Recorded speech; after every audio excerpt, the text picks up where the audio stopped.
Okay, last one before I go see 4. Yeah, this review is on John Wick Chapter 3. Yeah, you read the title.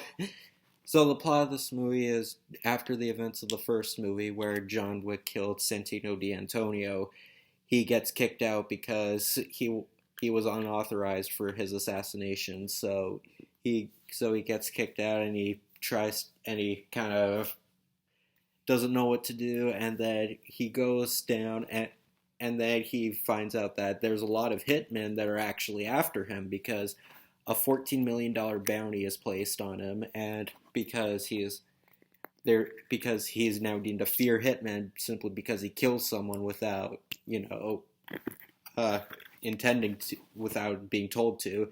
He goes on one big chase, and everyone tries to kill him so they can get the $14 million, and he goes all throughout to try and escape and continue his career as a hitman. This could be my favorite one, honestly. Well, so far, I'm seeing 4 tonight, as I've stated, so that could change. But I actually really like this one because, like I said with number 2, it's really different from the first movie. Like, it really shows how really amped up each movie gets. Like, they always take it to the next level, and that's what I loved about this movie. It felt really different. But I mean, I do love the simplicity of the first one. Like, it was a fun, you know, lower budget action thriller. You just got a guy in his house and he's, fighting some gangsters. But no, you get like a big chase and you get all these really, you know, really grand, elaborate locations, and it's really great. And lots of the action is still fast paced. Like, it doesn't, have it's not one of those things where the limited resources kind of they try to make the best of it. Here it has a pretty big budget, and it's very elaborate, and but it doesn't lose the charm of the first one, if that makes any sense, because it still has the same over the top action. John Wick is still a really great character. Like I said, like he's just a hitman who's just trying to do the right thing, and he's not motivated by his dog like in the first one, obviously. But it is a really entertaining film. There's like a lot of really great locations, and like it feels more like a Mission Impossible movie more so than a John Wick movie. Like, there's lots of huge locations, and John Wick goes throughout lots of these exotic locations. Like, there's a part where him and Halle Berry are in the desert, because Halle Berry is in this movie, although she's not in it very much. Because I remember when this movie came out and I heard she was in, I thought she was going to be a main star, but no, she's John Wick.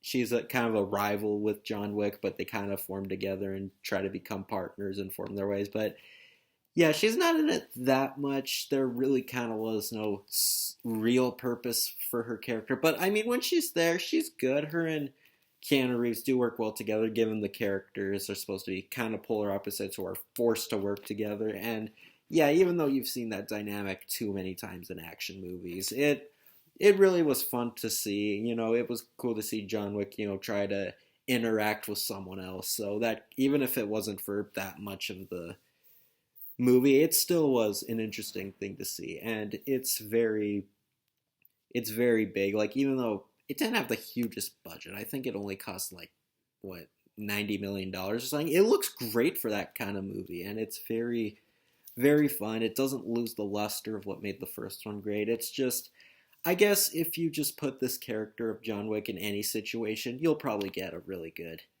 uh, film about it. Because there's like, that's the thing about these John Wick movies so far. They each have a bigger story within, and it really elevates this character great because he just starts off as a hitman